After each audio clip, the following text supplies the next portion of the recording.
നിങ്ങളിപ്പോൾ വീട് വെച്ചിട്ട് ഒരു 5-10 വർഷമായി വീട് വെച്ച അന്ന് മുതൽ തന്നെ നിങ്ങളുടെ ജീവിതത്തിൽ പലതരത്തിലുള്ള പ്രശ്നങ്ങളുണ്ട്. ചിലപ്പോൾ ആരോഗ്യ പ്രശ്നം, സാമ്പത്തിക പ്രശ്നം, അതല്ലെന്നുണ്ടെങ്കിൽ ഫാമിലി പരമായിട്ടുള്ള പ്രശ്നങ്ങൾ, അങ്ങനെ എന്തെങ്കിലുമൊക്കെ ആയിരിക്കാം. ഇതൊന്നുമല്ലെന്നുണ്ടെങ്കിൽ നിങ്ങൾക്ക് വീട് വെച്ച അന്ന് തൊട്ട് കടമാണ്, കടം ഒഴിയുന്നതേ ഇല്ല, എന്നും കടം തന്നെ. ഇത്തരത്തിലുള്ള പ്രശ്നങ്ങളിൽ നിന്ന് നിങ്ങൾക്ക് എങ്ങനെ കരകയറാം എന്നുള്ളതാണ് ഞാൻ ഇന്ന് നിങ്ങളുമായിട്ട് ഷെയർ ചെയ്യുന്നത്. അപ്പോൾ ഇത്തരത്തിൽ തുടരെ പ്രശ്നങ്ങൾ അനുഭവിച്ചുകൊണ്ടാണ് നിങ്ങൾ നിൽക്കുന്നതെന്നുണ്ടെങ്കിൽ നല്ലൊരു ഫെങ്ഷി കൺസൾട്ടിനെ കാണിക്കുക, നിങ്ങളുടെ വീട് കാണിക്കുക. വീട് കാണിച്ചിട്ട് എന്താണ് ഇതിൻ്റെ ഫ്ലൈയിങ് സ്റ്റാർ എന്ന് എടുക്കുക. അപ്പോൾ ഇപ്പോൾ നമ്മളൊരു ഹോസ്പിറ്റലിൽ അല്ലെങ്കിൽ ഒരു വ്യക്തി ഒരു ഹോസ്പിറ്റലിൽ ചെല്ലുമ്പോഴത്തേക്ക് അവർ പുറമേ നോക്കിയിട്ട് നമ്മുടെ കൈയൊക്കെ പിടിച്ച് നോക്കിയിട്ട് അത് ഇന്നണക്കാണ് പ്രശ്നം, ഇന്ന പ്രോബ്ലം ഉണ്ട് എന്നൊക്കെ പറയുന്നു. പക്ഷേ ഈ ഫ്ലൈയിങ് സ്റ്റാർ എടുക്കുക എന്ന് പറയുന്നതെന്ന് പറഞ്ഞു കഴിഞ്ഞാൽ കറക്റ്റ് ഒരു വ്യക്തിയെ സ്കാൻ ചെയ്ത് നോക്കിയിട്ട് എന്താണ് കറക്റ്റ് പ്രോബ്ലം എന്നുള്ളത് കണ്ടുപിടിക്കുകയാണ് ഈ സ്കാനിങ്ങിലൂടെ. എന്ന് പറയുന്നത് പോലെയാണ് ഇതിൻ്റെ ഫ്ലൈയിങ് സ്റ്റാർ നമ്പർ. ഇപ്പോൾ ഒരു ആളിന് വന്ന് പുറമേ നിന്ന് നോക്കി, ഇപ്പോൾ എനിക്ക് പോലും ഒരു വീടിൻ്റെ പുറമേ നിന്ന് നോക്കിയാൽ ഇത് കണ്ടുപിടിക്കാൻ പറ്റണമെന്നില്ല. ഞാൻ വലിയ ആളെന്നുള്ള രീതിയിലല്ല സംസാരിച്ചത്, കണ്ടുപിടിക്കാൻ പറ്റണമെന്നില്ല. കാരണം ഞാനൊരു കൺസൾട്ടൻ്റ് എന്നുള്ള രീതിയിൽ എനിക്ക് പോയാലും അതിൻ്റെ നക്ഷത്രങ്ങൾ കറക്റ്റ് കണ്ടുപിടിക്കണമെന്നില്ല. അതിന് ആ വീട് പണി കഴിപ്പിച്ച ഏത് വർഷത്തിലാണ് അവർ പാല് കാച്ചി കയറിയതെന്നുള്ളത്, അതായത് ഹൗസ് വാമിങ് എപ്പോഴാണെന്നുള്ളത് നമ്മൾ അറിയണം. എന്നിട്ട് അതിൻ്റെ കറക്റ്റ് ഫേസിങ് ഡിഗ്രി എത്രയാണെന്നുള്ളത് അറിയണം.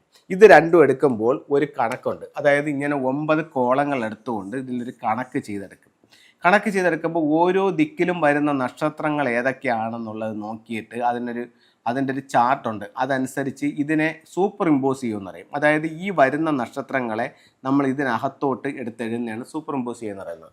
അപ്പോൾ ഇതിൻ്റെ ഒരു ചാർട്ട് കണ്ടുപിടിച്ചതിന് ശേഷം ഈ നക്ഷത്രങ്ങളെടുത്ത് പ്ലാനിലേക്ക് എഴുതുമ്പോഴത്തേക്ക് ഇതിൻ്റെ ഈ 25 എന്ന് എഴുതിയാക്കുന്ന സ്ഥലത്ത് നമുക്കൊരു എൻട്രൻസ് ഉണ്ടെങ്കിൽ ഈ 5 ആണ് ഇവിടുത്തെ വില്ലൻ. ഈ വീട് വെച്ച അന്ന് മുതൽ ഇത് ടോട്ടൽ ലോസ് ആണ്.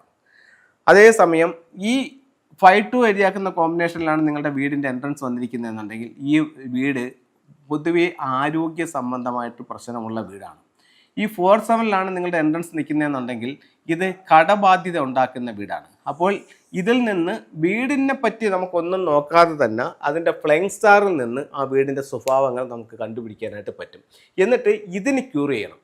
ഇപ്പം ഈ 5-2 കോമ്പിനേഷനാണ് വന്നിരിക്കുന്നതിന് ഇതിനെന്താ റെമഡി, 2-5 എന്താ റെമഡി, 9-7 എന്താ റെമഡി, അങ്ങനെ നിങ്ങളുടെ ബെഡ്റൂമിലും നിങ്ങളുടെ എൻട്രൻസിൽ നിൽക്കുന്ന നക്ഷത്രങ്ങൾ കണ്ടുപിടിച്ചിട്ട് അതിനെ കറക്റ്റ് ചെയ്യുകയാണെന്നുണ്ടെങ്കിൽ ഉറപ്പായിട്ടും നിങ്ങൾക്ക് ഇപ്പം നിൽക്കുന്ന പ്രശ്നത്തിൽ നിന്നും അതിജീവിക്കാനായിട്ട് സാധിക്കും. ഇനി അത് കഴിഞ്ഞതിന് ശേഷം നമ്മൾ പുറമേ സൗഭാഗ്യങ്ങളെ വർദ്ധിപ്പിക്കുന്നു. സൗഭാഗ്യങ്ങളെ എന്ന് പറഞ്ഞു കഴിഞ്ഞാൽ നമുക്ക് കിട്ടാതെ പോയ സൗഭാഗ്യങ്ങളെ നമ്മൾ പിടിച്ചെടുക്കുകയാണ്, അല്ലെന്നുണ്ടെങ്കിൽ പിടിച്ചു വാങ്ങിക്കുകയാണ്.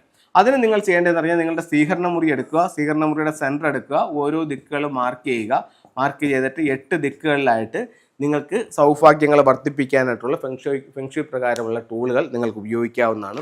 ഉറപ്പായിട്ടും നിങ്ങളുടെ പ്രശ്നങ്ങളിൽ നിന്ന് നിങ്ങൾക്ക് അതിജീവിക്കാനും മുന്നോട്ട് പോകാനും ഫെങ്ഷുയി എന്ന് പറയുന്ന മഹത്തായ ശാസ്ത്രത്തിലൂടെ നിങ്ങൾക്ക് സാധിക്കുന്നതാണ്. ഇനി ഫെങ്ഷുയുടെ ചില ടൂളുകൾ പരിചയപ്പെടുത്താം. വിദ്യാഭ്യാസത്തിനായിട്ട് ഉപയോഗിക്കുന്നത് പഗോഡ ടവറാണ്. അത് കഴിഞ്ഞിട്ട് നമ്മളുടെ നെഗറ്റീവ് എനർജികളിൽ നിന്ന് നമ്മളെ പ്രൊട്ടക്റ്റ് ചെയ്യുന്നത് ക്വാൻ കുങ് ആണ്, ഈ പറയുന്ന ഒരു ചൈനീസ് കിങ് ആണ്. അത് കഴിഞ്ഞിട്ട് എല്ലാ സൗഭാഗ്യങ്ങളും നമുക്ക് കിട്ടാൻ വേണ്ടി നമ്മൾ ഉപയോഗിക്കുന്നത് ഒരു ട്രാവലിംഗ് ബുദ്ധയാണ്. അതുപോലെ തന്നെ തൊഴിൽപരമായിട്ടുള്ള അഭിവൃദ്ധിക്ക് നമ്മൾ ഉപയോഗിക്കുന്നത് അരോന മത്സ്യമാണ്. സാമ്പത്തിക അഭിവൃദ്ധിക്ക് വേണ്ടി ഉപയോഗിക്കുന്നത് വെൽത്ത് ഷംബാലയാണ്. പേരും പ്രശസ്തിക്കും വേണ്ടി ഉപയോഗിക്കുന്നത് ഫീനിക്സ് ബേർഡാണ്. ഇപ്പം ഒരു സൗഭാഗ്യത്തിന് തന്നെ ഒരുപാട് ടൂളുകളുണ്ട്. അത് മൊത്തം നമ്മൾ വാങ്ങിച്ചിരിക്കണമെന്നില്ല. ചുരുക്കി പറയുകയാണെങ്കിൽ തെക്ക് കിഴക്ക് ഭാഗത്ത് നമുക്ക് സാമ്പത്തിക അഭിവൃദ്ധിയാണ്. അവിടെ 88 സിമ്പിൾ വയ്ക്കാം, വെൽത്ത് ഷിപ്പ് വയ്ക്കാം, വെൽത്ത് ഷംബാല വയ്ക്കാം, അത് കഴിഞ്ഞിട്ട് അരോന ഫിഷ് വയ്ക്കാം, കൗ ആൻഡ് ചൈൽഡ് വയ്ക്കാം. അങ്ങനെ ഒരുപാട് ടൂളുണ്ട്. ഇത് ഏതെങ്കിലും 1 അല്ലെങ്കിൽ 2 ടൂൾ വെച്ചാൽ മാത്രം മതിയാവും ഒരു ദിക്കിനെ സംബന്ധിച്ചിടത്തോളം. അങ്ങനെ ഓരോ ദിക്കും നമുക്ക് എൻഹാൻസ് ചെയ്യുമ്പോൾ ജീവിതത്തിൽ ഒരുപാട് നേട്ടങ്ങൾ ഈ സ്റ്റാറുകൾ ഈ ടൂൾസുകൾ നമുക്ക് കൊണ്ടുവരും.